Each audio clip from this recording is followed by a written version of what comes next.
दुविधा का दिन है। खुश रहूं कि दुखी हो।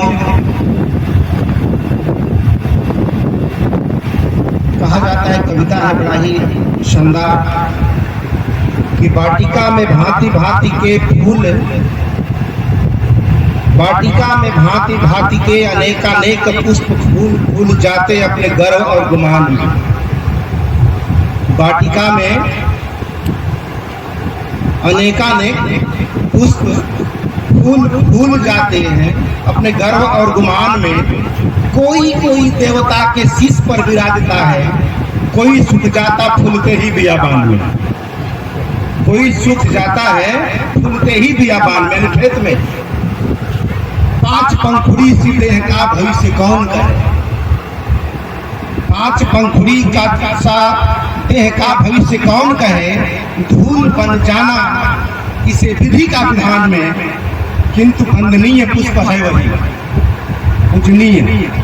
किंतु वंदनीय पुष्प है वही जो छोड़ जाए बीज वसुधा में और सुगंध आसमान में।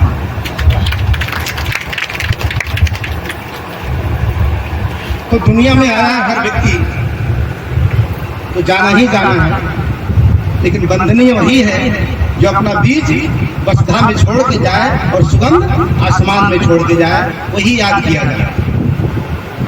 तो आज गुड़िया मौर्या नहीं है, चली गई,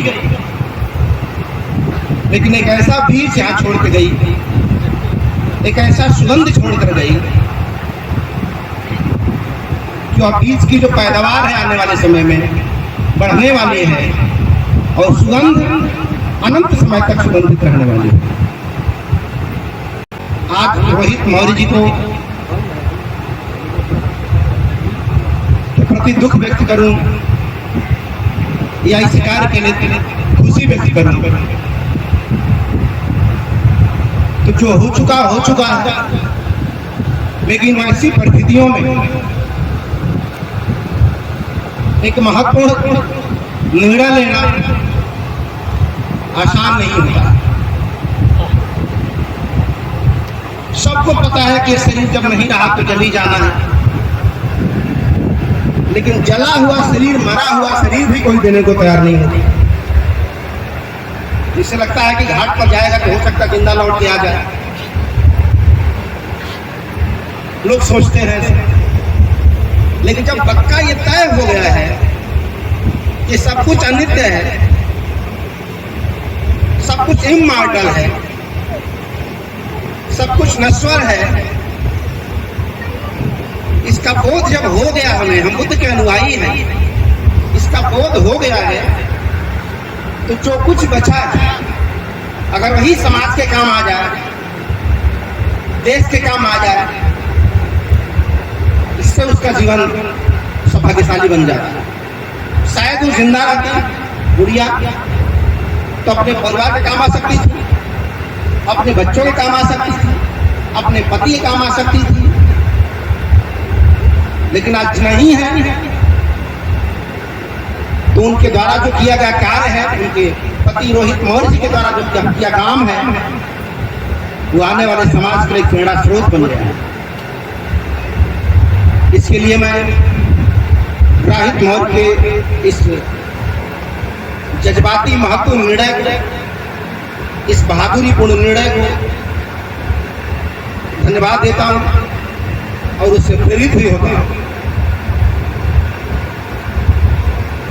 आज बचपन से हम लोग गाना गाते आए हैं, आप लोग भी भजन गाते होंगे कि अंगरन के आंख गलू कोढ़ियन का काया, अंगरन के आंख गलू कोढ़ियन की काया।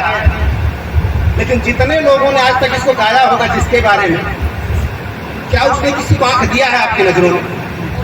नहीं दिया। तो क्यों बोल रहे हैं कि अंगरन के आंख गलू छुट्टे छुट्टे खरीदाए जा रहा है? अंगरन के आंख दिया किसी को, ले लिया भले, चेचक हो गई तो दोनों आंखें चली गई चेचक में।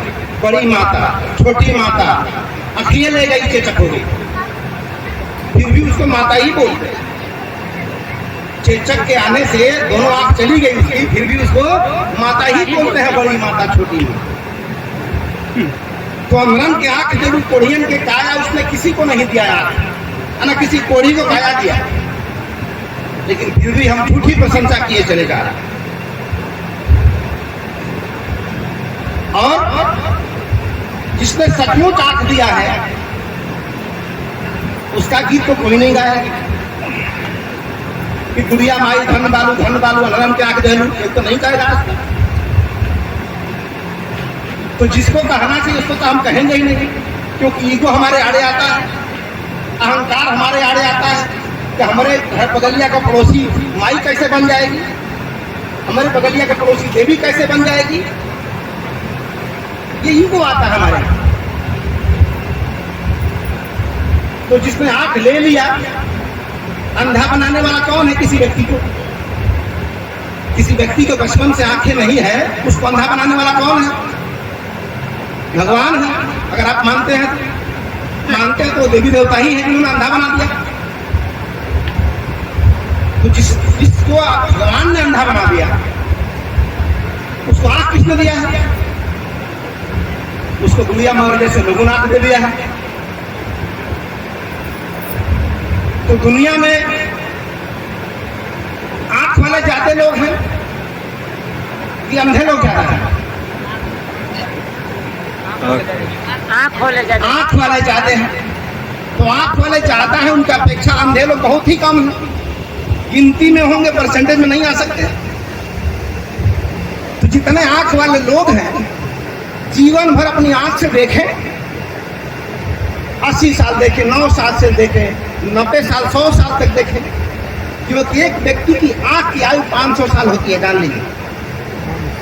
एक व्यक्ति की आंख की आयु 500 साल होती है, माने एक साल से 7-8 पीढ़ियां देख सकती है एक आंख से। एक आंख से 7-8 पीढ़ियां तक लोग देख सकते हैं उस आंख से। 500 साल एक आंख की आयु होती है, तो 100 साल जियो तो उस आंख को देखो, क्या फर्क पड़ता है।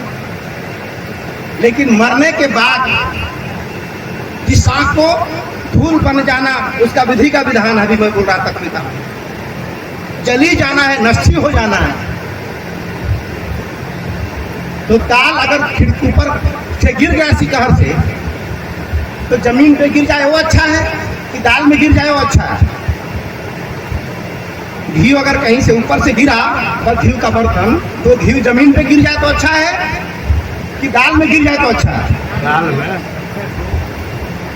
तो गिरना तो जमीन पे गिर सकता जो किसी काम नहीं आता, और दाल में गिर गया तो कम से एक आदमी तो खा लेगा उस घी को जो बर्बाद होने वाला था। तो कोई व्यक्ति अगर मर गया तो शमशान घाट पे जल जाए वो अच्छा है कि जलने से पहले किसी को कुछ दे जाए वो अच्छा है? कितनी कामन सी बात है ये। तो जब दे दे अच्छा है, जब आंख वालों की संख्या ज्यादा है इस दुनिया में और सारे लोग पूरा जीवन भर आंख से देखें, और देखने के बाद